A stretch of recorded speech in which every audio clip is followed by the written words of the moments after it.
In a small town, nestled between rolling hills and whispering rivers, lived a little girl named Anu. She was curious, wide-eyed, and saw magic in everything around her. Welcome to Tale of Anu, a journey through childhood, nature, and the heart of a... In the little village where Anu lived, everyone knew each other. The neighbors came from many cultures: Sinhalese, Tamils, and Muslims, but in the 1970s, they all lived together like one big family.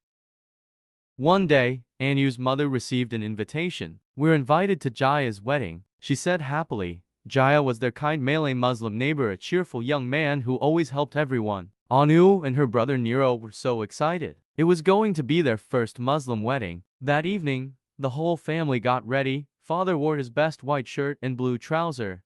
Mother looked lovely in her best shiny sari and jewelry, and Anu and Niro dressed in their nicest clothes. As they walked to the end of the housing scheme, they saw Jaya's house glowing in the night. Bright, colorful lights twinkled everywhere: red, green, and gold. Fresh flowers hung from the walls, and the air smelled sweet and flowery. "Oh, it looks like a fairyland," whispered Anu, her eyes wide with wonder. At the entrance, Jaya's parents greeted them with warm smiles. Come in," they said. "We're so happy you came." Soon, there was a hush, and in came the groom, Jaya. He wore a beautiful suit with a long red cap on his head. Everyone clapped and smiled. He looked so proud and happy. Anu kept looking around. "Where's the bride?" she whispered to her mother, but no one had seen her yet. They found seats among many other neighbors and friends. Everyone was dressed beautifully: shiny fabrics, glittering jewelry, and colorful shawls.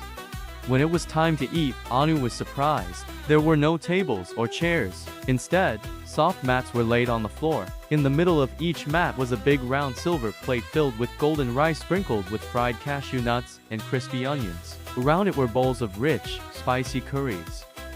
The guests sat together in small groups and shared the meal from the same big plate. Anu had never eaten like this before, but she loved it. This rice is so tasty," said Niro with his mouth full. When they finished, they were served sweet watalapan and bananas. Anu thought it was the most delicious meal she had ever tasted.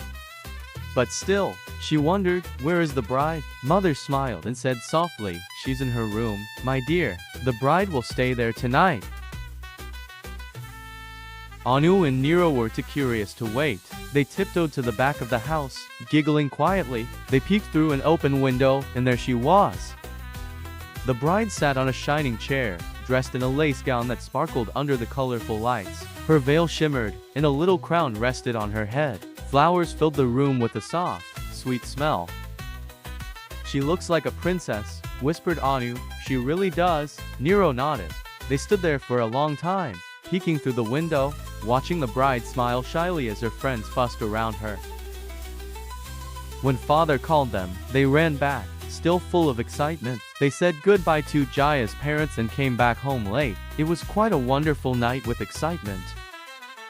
That night, as Anu lay in bed, she whispered to Niro, "Do you think every wedding is like this?" "I don't know," he said sleepily, "but I hope we get invited to another one." Anu smiled. The music from Jaya's house drifted through the night air, and she fell asleep dreaming of flowers, glittering lights, and the beautiful bride who looked like a queen from a fairy tale. More adventures are waiting.